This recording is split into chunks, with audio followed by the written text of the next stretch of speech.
Yeah, sure. I guess for Chris and Chris, maybe we'll go alphabetically. So Chris B and then Chris J. Just I know Tyson's usually a pretty heavyweight meet. Just what do you think of the competition? What are you guys looking? It's kind of the final big meet for conference. Well, it's yeah, we're 2 weeks out, two meets out. This is obviously a big one. I can speak on the men's side. I know Chris is dialed in on the women. I just know on the men's side that the 60, the 200, the 400, the 800, the mile. It's all pretty loaded. Some great events. Along with the triple and long. So it's a good meet for us, and we're just looking to make improvements on coming off of the Razorback meet and the New Mexico meet. So Bob, it's a good meet. It's well attended, and there'll be some big performances coming out this weekend.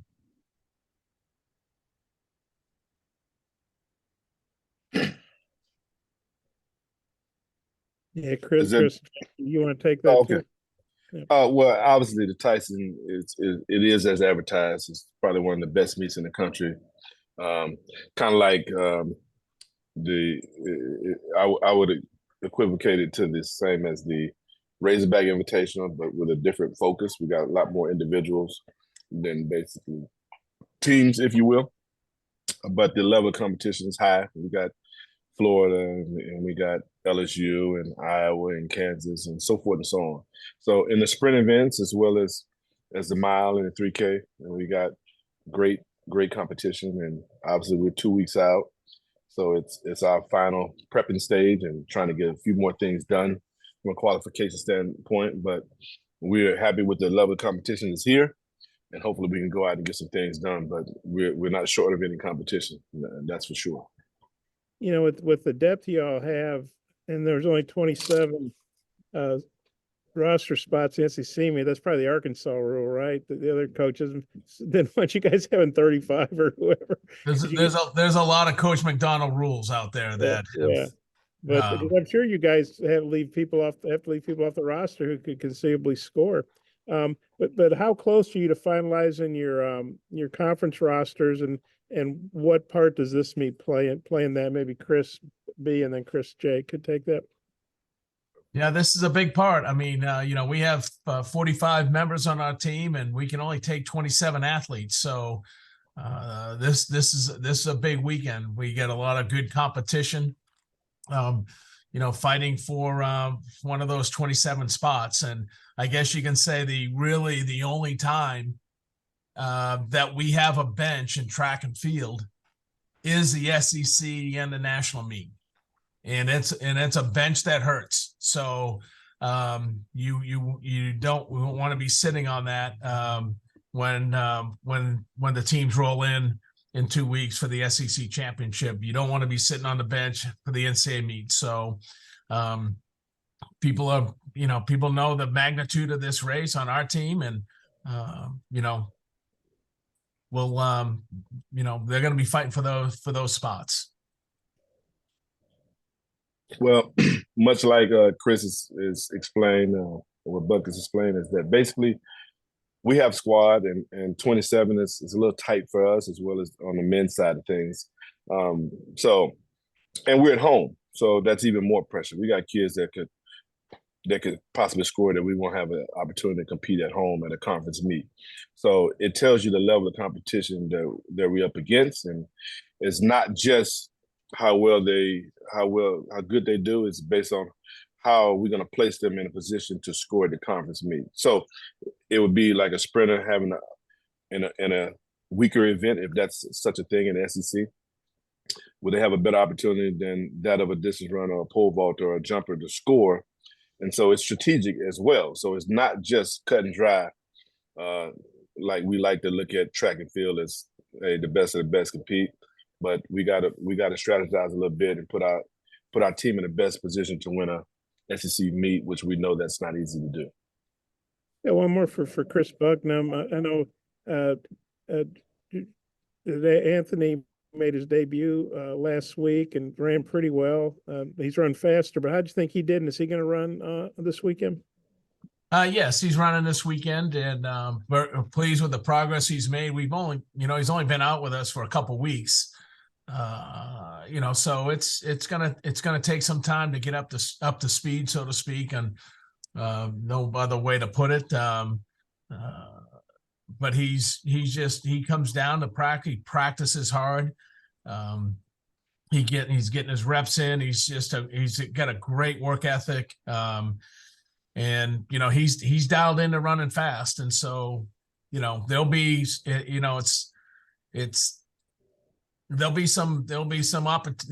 peaks and valleys along the way, but Coach Case has got a plan for him, and everybody is still kind of on a different page, so to speak. I mean, he's running against kids that have been training all fall. And so, that'll get sorted out here as we go through the next couple weeks, Bob, but for sure he did a great job up at New Mexico. When you finish third in a field like he did, he's just a great competitor. Although we're focused on times, we're focused on what place. And so, and I think that's where his head is at also. So just try not to rush it and do it the right way. And, let his natural abilities come out, and he needs a few more weeks before he's going to be in top form, but you gotta peek at what he can do. And he's only, like I said, he's only been out with us for a short period of time. So you got a peak, but he wasn't at his peak. Not even close. Yeah, no, that was all play on words. Okay, thanks. Yeah, gotcha. Courtney, did you have a question? Yeah, I have a couple. Kind of following up on talking about Jordan Anthony. He had said after that race that obviously this was not his best. You just said that you saw a peak of him, but you didn't see his peak. He was kind of talking a little bit of how it was a little bit of a hangover from kind of football season to now getting into track. How much does that play in? And kind of what changes do you kind of have to go through? Like, what is Coach Case specifically doing to kind of get him in top form? I mean, it's just it's a process of training. I think there's a difference between conditioning and training, and that's we're dialed in to have him get from point A to point B as fast as we can. I think football is also plays an important role in that. I love his mobility. I love his toughness, his competitiveness that he brings to the table. Like any new athlete, and I've said this before with the portal, there's pluses and minuses, but more pluses, so to speak, in the fact that they bring a freshness into your particular event area that that really elevates everybody else. So he's doing a great job. There is a little bit of difference, how we do things, but the football track thing there's not two more closely related sports, I think, than those two. And, hopefully, one will really accentuate the other. And so we're just trying to get him, Courtney, in that sprint shape and get the point A to point B over the 60 meters. You might see him in a 200 at some point. He's an outstanding 200-meter runner. And as he goes through his indoor and outdoor season, goes through his progressions, you'll see his, true range. But he's a great competitor and a hard worker. And I think that's a big part of it. And speaking about a different athlete on the team, and Wayne Pinnock, obviously picking up SEC honors this week for Field Athlete of the Week. He had a great showing at the New Mexico meet. Kind of talk a little bit about what he adds to the team this year and kind of how he's grown. I mean, it looks incredible right now, starting off the indoor season. Yeah, I think last year was a big year for him. He was on the best long jump squad in the country and took his licks a little bit. But now he's the guy, and you saw what he did at the World Championships, nearly winning a gold medal and having the best jump in the world last year overall.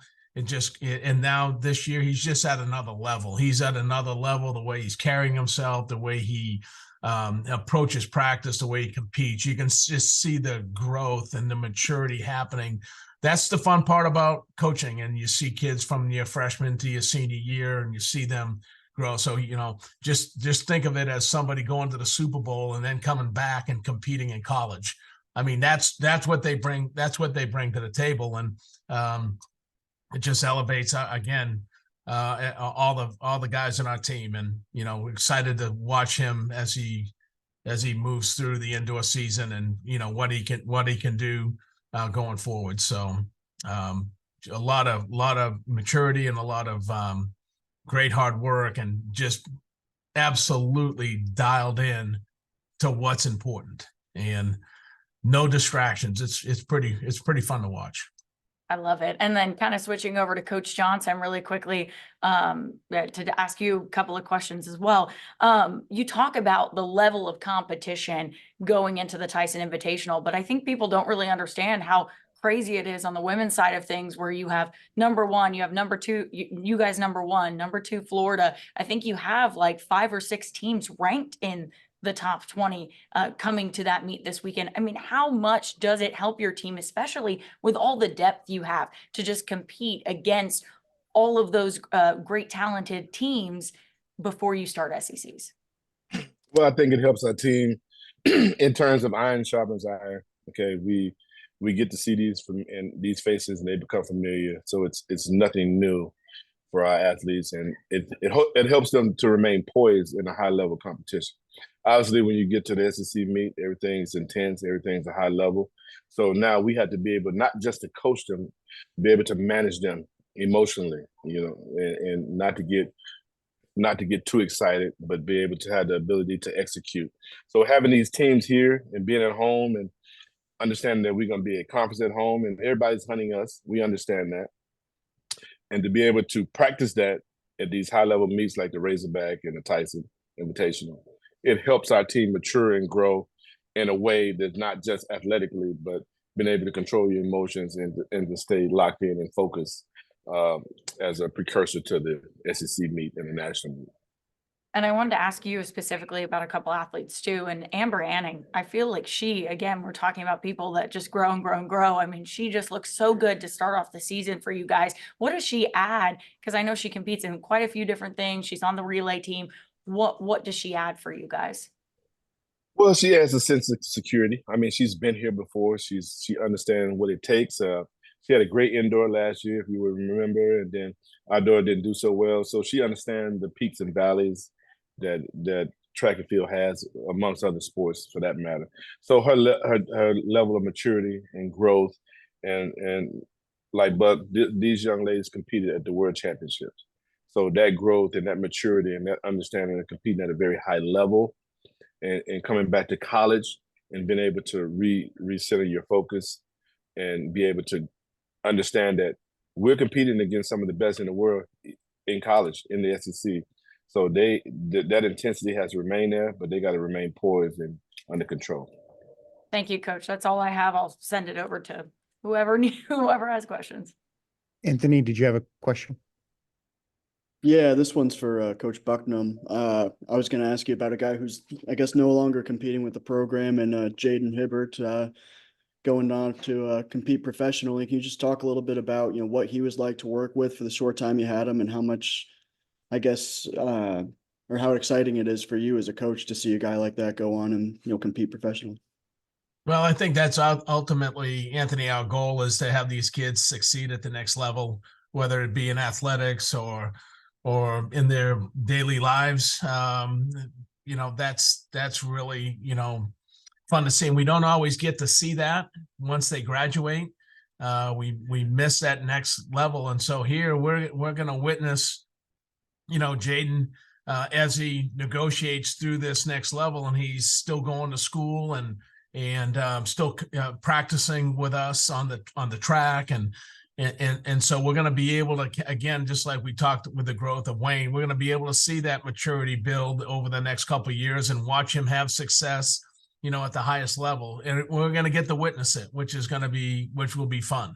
So I think that's the thing that I'm most happy for, is the fact that that the University of Arkansas was able to provide what he needed from a facilities and the coaching and the medical and the nutrition and the travel and all those things that, you know, that he got when he walked on campus.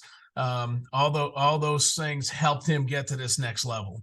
And so that's what's satisfying to me as a coach, that, hey, you know, I'm okay with a one and done if that done is transformational and it changes their lives. And that's exactly, you know, what's happened to Jaden. This has changed his life. It was a transformational move for him financially to get this done, and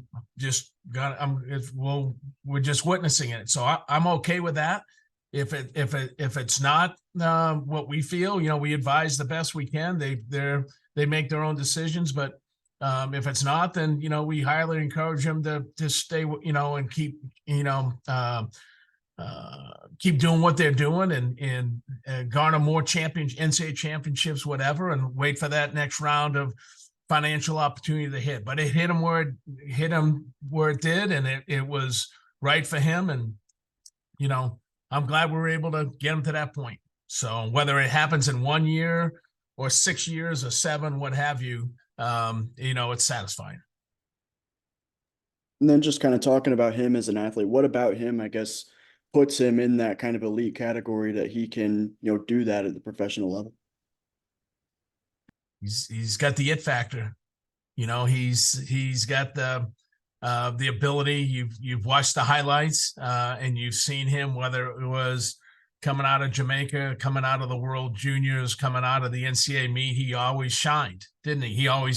He you know, he broke the world record at the SEC meet for under 20 world record. I think that's what he broke. You know, and so whenever the lights came on, that's when he was the best. And so other than the fact that he's got tremendous hops, right? He's just, he's a human pogo stick. He's just phenomenal. But to be able to convert that when you need to that's what sports is all about, right? You're going to see it this weekend in the Super Bowl. You see it, you know, everywhere you look, at every corner, and he has that ability to get it done. So now he's in a new world, and there'll be different demands. There'll be different requirements. There'll be no one Hibby anymore, you know, where he took one jump and we saved him, you know, we saved this, you know, and we did that for a lot of different smart reasons. But now people are going to want to watch him jump. And so he's going to be jumping a lot more. And that's going to be a big adjustment for him. But as he's gotten stronger and has his, you know, physical maturity, you know, reaches its peak, he'll be able to do that. And that's all from me. It's going to be different. No question about it. Yeah, and that's all from me. Thank you very much. Thank you. Anybody else with a question? Bob, you're on mute if you're asking a question. Sorry. Yeah, I was going to ask each coach about I guess the women are ranked number 1 and the guys are ranked number 3. Is that right?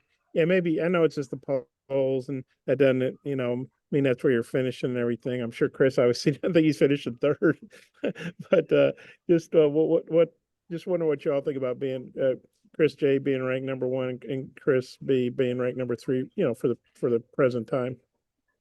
Oh, it's complimentary to our team and the hard work they've done, but we understand what the goal is, and we understand the challenges of being number 1 and having a spotlight on you. So it's expectations, but the expectations that we give ourselves is much higher. And rank number 1 and finishing number 1 is 2 different things. And we hope to finish number 1. That's always our goal. And we're going to see if we can put a team together and stay healthy to be able to accomplish that goal. Yep, I'd have to say ditto what Chris has said. I'd just like to add that it just adds a layer or a story to our program that we hope regular folks get to understand, and that is that we got really good teams. We got phenomenal teams on both the men's and women's side, and we hope that that garners some support and helps us get some people into the Tyson arena this weekend. You know, we all know track meets, you know, they're extended a little bit, because of the number of events. When you come, you don't have to stay. You don't have to be there at the beginning or be there at the end, but make an appearance, and it just helps, you know, just helps us tell the story of how good this team is at a national level. And hopefully, you know, we get some fans that come out to watch these great athletes. And so I think that the importance, that's for me, that's the real importance of this number 1, number 3 ranking, is that it keeps our media engaged and let them know that, hey, in between the other great events that are going on between basketball and gymnastics, and we get softball, baseball kicking off, we would love those same people to be able to come in and spend an hour or two in the Tyson arena and watch the Hogs compete at a global level. And so I think that's what those rankings really mean for us. Okay, I'm good. Thank you. Anybody else with a question? Appreciate everybody's time today. Thank you for joining us. Gotcha. Thank you very much. Thanks, everybody. Thank you. Yeah. Thank you. Hey, Sean, sorry about the confusion. I got to